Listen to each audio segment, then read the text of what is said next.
parle de ces élections législatives en Afrique du Sud avec Florent Rodeau. Bonjour Florent. Bonjour Pauline.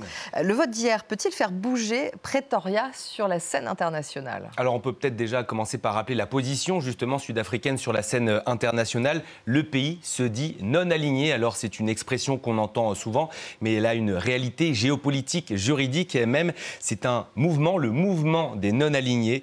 C'est une organisation internationale qui regroupe à ce jour environ 120 États. Ils se définissent donc comme n'étant alignés ni sur les grandes puissances occidentales, à commencer évidemment par les États-Unis, ni sur les puissances anti-occidentales, qu'on pourrait baptiser ainsi, la Russie et la Chine en tête. Bien sûr, l'Afrique du Sud, en réalité, elle veut jouer un rôle sur la scène internationale, celle de vigie morale. Il y a cette phrase de Nelson Mandela qui revient beaucoup, notamment dans la campagne de Cyril Ramaphosa, le président. Les droits humains seront la lumière qui guide notre politique internationale. Alors, il semblerait que Cyril Ramaphosa, dont vous parliez à l'instant, l'ait d'ailleurs enfin pris en compte. Oui, parce que depuis 5 ans, beaucoup lui reprochaient, sur le plan national, mais aussi à l'international, de ne pas prendre à bras-le-corps la diplomatie de son pays. Une certaine apathie, disons-le. L'Afrique du Sud se mouille à nouveau. Il y a notamment ce coup d'éclat du 29 décembre dernier, 29 décembre 2023.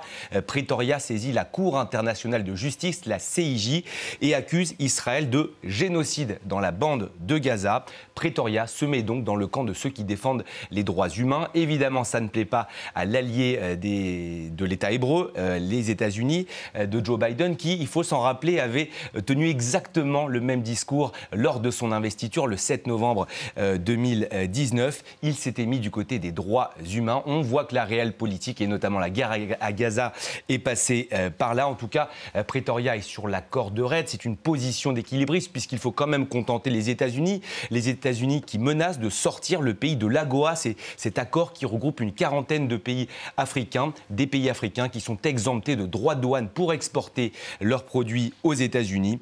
Et Washington le sait également, la Russie et la Chine s'implantent chaque jour un peu plus sur le continent africain et notamment en Afrique du Sud. Alors, l'ANC est en perte de vitesse. De manière plus globale, est-ce que c'est l'Afrique du Sud qui est sur le déclin? Oui, on peut le dire, et le symbole de ce lent déclin, c'est la Compagnie nationale d'électricité, Eskom. Depuis 2007, les coupures de courant, on le sait, sont courantes, justement, vous passez l'expression, en Afrique du Sud, sauf que depuis 2 ans, elles ont bondi. Quelques chiffres pour bien comprendre le phénomène. En 2023, il y a eu 335 jours de délestage, c'est-à-dire que les Sud-Africains ont pu bénéficier seulement d'1 mois d'électricité pleine, à tel point qu'une appli a été créée pour savoir quand il y aura de l'électricité et surtout pour combien de temps, Pauline. Et le comble dans tout ça, c'est que la compagnie publique d'électricité était l'une des plus performantes du continent. Oui, et l'Afrique du Sud, on le rappelle souvent sur nos antennes, c'est le pays le plus industrialisé d'Afrique.